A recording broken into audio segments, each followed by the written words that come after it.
Hello everyone, আজকে আমরা কথা বলবো স্ট্যাটিস্টিক্যাল হাইপোথেসিস টেস্টিং নিয়ে। সো স্ট্যাটিস্টিক্যাল হাইপোথেসিস টেস্টিং, ঠিক আছে। তো এখন স্ট্যাটিস্টিক্যাল হাইপোথেসিস টেস্টিং, এখন এখানে হাইপোথেসিস দুই ধরনের হয়। ফার্স্ট অফ অল একটা হচ্ছে গিয়ে নাল হাইপোথেসিস অ্যান্ড আর একটা হচ্ছে অল্টারনেটিভ হাইপোথেসিস। তো হাইপোথেসিস টেস্টিং এর ভিতরে যাওয়ার আগে আমাদের আগে বুঝতে হবে যে নাল হাইপোথেসিসটা কি অ্যান্ড অল্টারনেটিভ হাইপোথেসিসটা কি। তো অ্যাজ অ্যান এক্সাম্পল আপনি মনে করেন যে আপনার কাছে স্টুডেন্ট, আপনি একটা ক্লাসের টিচার অ্যান্ড আপনার স্টুডেন্টদের মধ্যে মেল স্টুডেন্ট আছে 80 জন অ্যান্ড ফিমেল স্টুডেন্ট আছে 90 জন। তো অ্যান্ড আপনি দেখতে চাইতেছেন তাদের পারফরমেন্সের মধ্যে কম্পেয়ার করতে চাইতেছেন অ্যান্ড পারফরমেন্সের মধ্যে কম্পেয়ার চাইতেছেন অ্যান্ড স্ট্যাটিস্টিক্যালি আপনি মানে আনসারটা চাইতেছেন যে কোন গ্রুপ অর্থাৎ মেল ফিমেল থেকে বেটার পারফর্ম করতেছে কিনা অথবা ফিমেল মেল থেকে বেটার পারফর্ম করতেছে কিনা এইরকম আপনি টেস্ট করতে যাচ্ছেন। তো এই টেস্টের মধ্যে আপনার দুই ধরনের হাইপোথেসিস, মানে হাইপোথেসিস টেস্টিংয়ের মধ্যে দুই ধরনের হাইপোথেসিস সবসময় কনসিডার করতে হয়। তো নাল হাইপোথেসিসের মধ্যে আপনি অলওয়েজ কনসিডার করবেন যেটা আসলে আপনি চান না। অর্থাৎ নাল হাইপোথেসিসের মধ্যে আপনি বলবেন যে আমার মেল স্টুডেন্টদের পারফরমেন্স আর ফিমেল স্টুডেন্টদের পারফরমেন্স সমান। অর্থাৎ নাল হাইপোথেসিসের মধ্যে সব সময় মানে নাল হাইপোথেসিসের মধ্যে সবসময় ওই জিনিসটা রাখতে হবে যেটা মানে আমরা চাই না। অর্থাৎ আমাদের অবজেক্টিভ যেটা ওইটা আমরা রাখবো অল্টারনেটিভ হাইপোথেসিসের মধ্যে অ্যান্ড অবজেক্টিভের উল্টা জিনিস যেটা, অবজেক্টিভের অপোজিট জিনিস যেটা, ওইটা আমরা রাখবো নাল হাইপোথেসিসের মধ্যে। তো অল্টারনেটিভ হাইপোথেসিসের মধ্যে কি হবে? অল্টারনেটিভ হাইপোথেসিসের মধ্যে হবে যে মেলের পারফরমেন্স নট ইকুয়ালস টু ফিমেলের পারফরমেন্স, ঠিক আছে।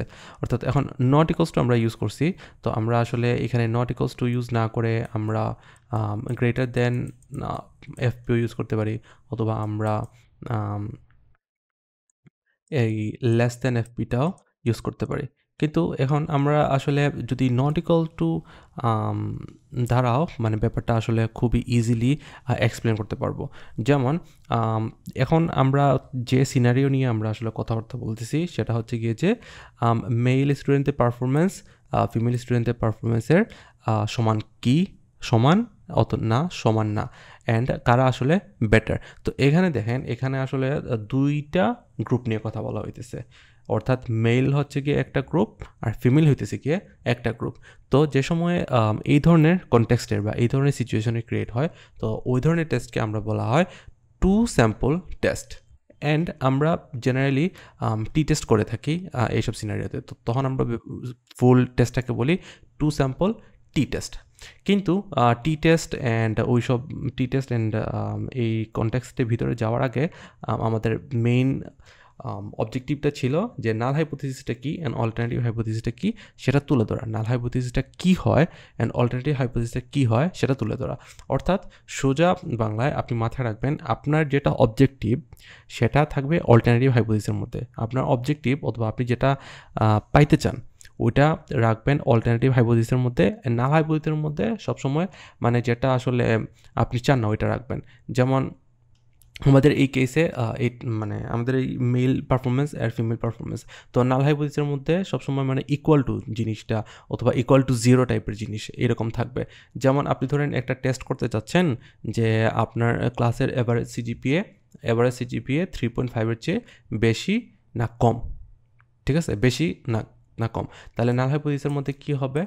নাল হাইপোথিসিসের মধ্যে আপনার থাকবে সিজিপিএ ইকুয়াল টু 3.5, কিন্তু অল্টারনেটিভ হাইপোথিসিসের মধ্যে থাকবে সিজিপিএ 3.5-এর চেয়ে বেশি কিনা, ঠিক আছে। তো নাল হাইপোথিসিস অ্যান্ড অল্টারনেটিভ হাইপোথিসিস এভাবে সাজাইতে হয়। এখন অনেক ধরনের টেস্ট আসলে করা যায়, অনেক ধরনের স্ট্যাটিস্টিক্যাল হাইপোথিসিস টেস্ট হয়। এর মধ্যে উল্লেখযোগ্য হইতেছে গিয়ে কাই স্কোয়ার টেস্ট। ঠিক আছে? তো কাই স্কোয়ার টেস্ট আসলে আমরা দুইটা ক্যাটাগরিক্যাল ভেরিয়েবলের মধ্যে অ্যাসোসিয়েশন অর্থাৎ দুইটা ক্যাটাগরিক্যাল ভেরিয়েবলের মধ্যে রিলেশন আছে কি না সেটা টেস্ট করার জন্য আমরা কাই স্কোয়ার টেস্টটা ইউজ করি। এরপর আছে টি টেস্ট। তো টি টেস্ট 3 ধরনের টি টেস্ট হয়।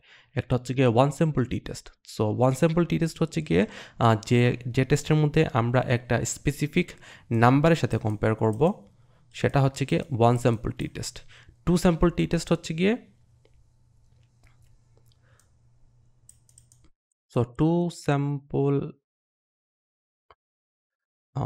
Sample t test. Two sample t test হচ্ছে গিয়ে যেখানে আমরা দুইটা গ্রুপের মধ্যে কম্পেয়ার করব।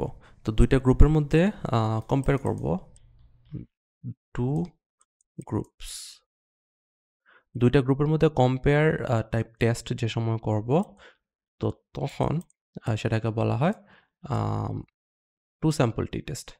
অ্যান্ড আরেক ধরনের অ্যান্ড ফাইনাল টাইপের টি টেস্ট হচ্ছে গিয়ে পেয়ার্ড টি টেস্ট। তো পেয়ার টি টেস্টে হইতেছে গিয়ে যে সেম গ্রুপ নিয়ে আমরা টেস্টিংটা করব। এটা একটু নাইসলি লিখি, পেয়ার্ড টি টেস্ট। তো পেয়ার টি টেস্ট হচ্ছে গিয়ে যে গ্রুপ সেমই হবে, কিন্তু এটা হচ্ছে গিয়ে লাইক বিফোর অ্যান্ড আফটার। তো পেয়ার টি টেস্টের সবচেয়ে ইজিয়েস্ট এক্সাম্পল হইতেছে গিয়ে যে আপনি ধরেন স্টুডেন্টদের নিয়ে এক্সপেরিমেন্ট করতেছেন, ঠিক আছে? অ্যান্ড আপনি 10টা স্টুডেন্ট রেডি করলেন, ঠিক আছে? 10 স্টুডেন্টস, অ্যান্ড ওই সেম 10 স্টুডেন্টসদের বললেন যে তোমরা পড়াশোনা না করে এসে পরীক্ষাটা দাও।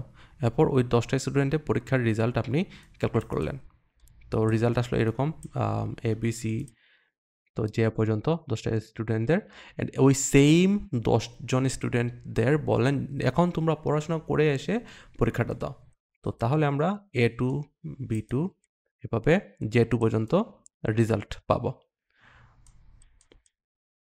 10জন স্টুডেন্টের বিফোর অ্যান্ড আফটার। তো বিফোর হইতেছে কি যে পড়াশোনা ছাড়া এক ধরনের রেজাল্ট আসবে, অ্যান্ড পড়াশোনা সহ এক ধরনের রেজাল্ট আসবে। এখন পেয়ার টি টেস্ট আসলে কি কম্পেয়ার করতেছে? পেয়ার টি টেস্ট আসলে কম্পেয়ার করতেছে এই যে পড়াশোনা করার পরে যে এক্সামটা দিছে ওই এক্সামের স্কোর আর পড়াশোনা ছাড়া যে এক্সামের স্কোর, ওইটা আসলে একটা থেকে সিগনিফিকেন্টলি ডিফার করতেছে কিনা, তো ওই সিগনিফিকেন্টলি মানে কম্পারেবল কিনা, ওই টেস্টটা আসলে আমরা পেয়ার টি টেস্ট দিয়ে করি। তো পেয়ার টি টেস্টের মধ্যে সেম গ্রুপ অফ পিপল থাকে, কিন্তু তাদের মধ্যে এক্সপেরিমেন্ট করা হয়, লাইক বিফোর অ্যান্ড আফটার টাইপের এক্সপেরিমেন্ট করা হয়। তো এটা হচ্ছে গিয়ে পেয়ার টি টেস্ট। টু স্যাম্পল টি টেস্টের মধ্যে দুইটা গ্রুপ থাকে, একটা ভেরিয়েবলের আন্ডারে দুইটা গ্রুপ থাকে, যেমন জেন্ডারের আন্ডারে আপনার দুইটা গ্রুপ আছে, মেল অ্যান্ড ফিমেল। তো ওই দুইটা গ্রুপের মধ্যে কম্প্যারিজন টাইপের টেস্ট করা হয়। আর ওয়ান স্যাম্পল টি টেস্ট আসলে আমরা একটা স্পেসিফিক নাম্বারের সাথে টেস্ট কম্প্যারিজন বেসড যে টেস্টটা করি ওইটা হচ্ছে কি ওয়ান স্যাম্পল টি টেস্ট। যেমন এই যে সিজিপিএ যদি 3.5-এর বড় না সিজিপিএ যদি 3.5-এর ছোটো, তো এইটা হইতেছে গিয়ে ওয়ান স্যাম্পল টি টেস্ট। তো টি টেস্টের পরে আরও অনেক ধরনের টেস্ট আছে, যেমন অ্যানোভা টেস্ট। তো অ্যানোভা টেস্ট হচ্ছে গিয়ে আমরা আসলে যে সময় ক্যাটাগরি 2 বা 2-এর বেশি যে সময় দুইয়ের বেশি ক্যাটাগরিক্যাল ভেরিয়েবলের মধ্যে রিলেশন আছে কি না, তো ওইটা টেস্টিং করার জন্য আমরা অ্যানোভা টেস্ট করে থাকি। এরপর জেড টেস্ট আছে। জেড টেস্ট অনেক ইম্পর্ট্যান্ট, ঠিক আছে? এখন আমরা নেক্সট ভিডিওতে জেড টেস্ট অ্যান্ড অ্যানোভা সম্পর্কে একটু জানবো। অ্যান্ড আমাদের এই স্ট্যাটিস্টিক্স মডিউল শেষ হওয়ার পরে আমরা আর প্রোগ্রামিং শিখবো এবং পাইথন প্রোগ্রামিং শিখবো। অ্যান্ড ওই প্রোগ্রামিং ল্যাঙ্গুয়েজ ইউজ করে আমরা প্রত্যেকটা টেস্টের ডিফারেন্ট এক্সাম্পল ইউজ করে শেখাবো যে কীভাবে প্রোগ্রামিং ল্যাঙ্গুয়েজ ইউজ করে টেস্টগুলো করতে হয় অন রিয়েল ডাটা সেটের উপর। থ্যাংক ইউ ভেরি মাচ আমার সাথে থাকার জন্য।